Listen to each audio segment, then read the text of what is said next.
প্রাচীন যুগের অনেক প্রাণী পৃথিবী থেকে বিলুপ্ত হয়ে গেছে, কালের বিবর্তনে হারিয়ে গেছে। তেমনি বিলুপ্ত হওয়া পাখি নর্দার্ন ব্যালড আইবিস। তবে সবাইকে অবাক করে দিয়ে এই বিলুপ্ত হওয়া পাখিটি ফিরে এসেছে।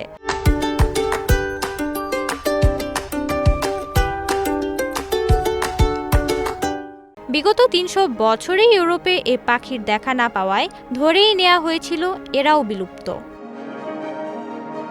কিন্তু ১৯৯০-এর দশকে ফের দেখা মেলে নর্দার্ন ব্যালড আইবিসের। তবে তা ইউরোপে নয়, আফ্রিকার দেশ মরক্কোতে। সেখানে অনেক খোঁজাখুঁজির পর ৫৯ জোড়া এই পাখির খোঁজ পান বিশেষজ্ঞরা। আর দেরি না করে শুরু হয় এদের সংরক্ষণের কাজ।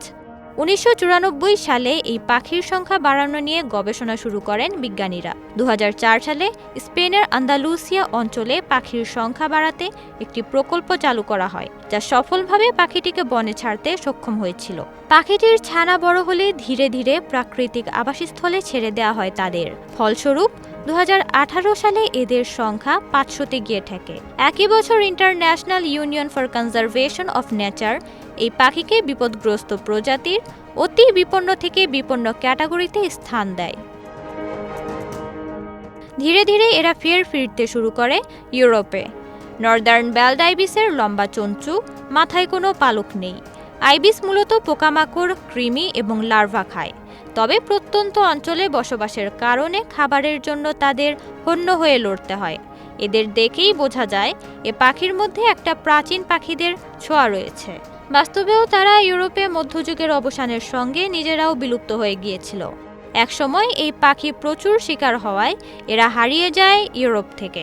পরে মরক্কোতে তাদের আত্মপ্রকাশ পুরো চিত্রই বদলে দেয়। বর্তমানে প্রায় ২৭০টি আইবিস ইউরোপে বিচরণ করছে। পূর্বে নর্দার্ন ব্যালড আইবিসের প্রজাতিকে ইউরোপ, মধ্যপ্রাচ্য এবং উত্তর আফ্রিকায় পাওয়া যেত, কিন্তু বর্তমানে তাদের বড় অংশটি আফ্রিকায় রয়েছে।